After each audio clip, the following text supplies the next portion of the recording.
Welcome to Let's Create with Bonnie. In this tutorial, I would like to show you how I paint on a piece of wood after I have engraved on it.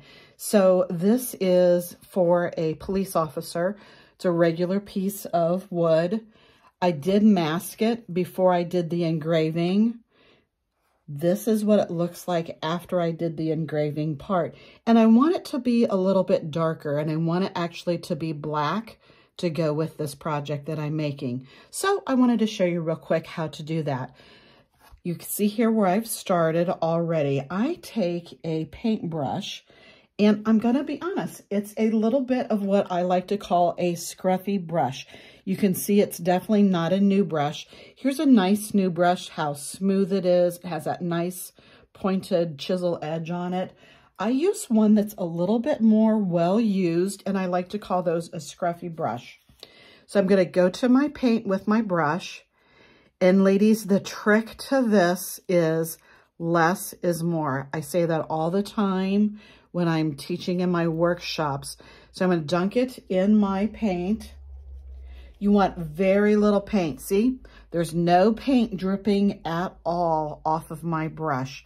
Then I'm going to go to my project. You're going to work in an up and down motion. You don't want to drag or push the paint underneath the masking that you have on your project. So this specific project is actually white underneath this blue painter's tape. And I just use regular normal painter's tape that you can get in any of your home supply stores.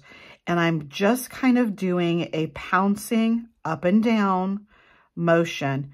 You can see how it's kind of a brown before I start.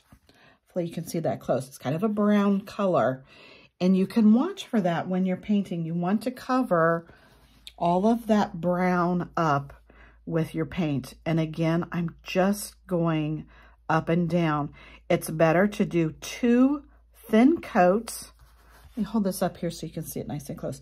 It's better to do 2 thin coats than 1 really thick coat.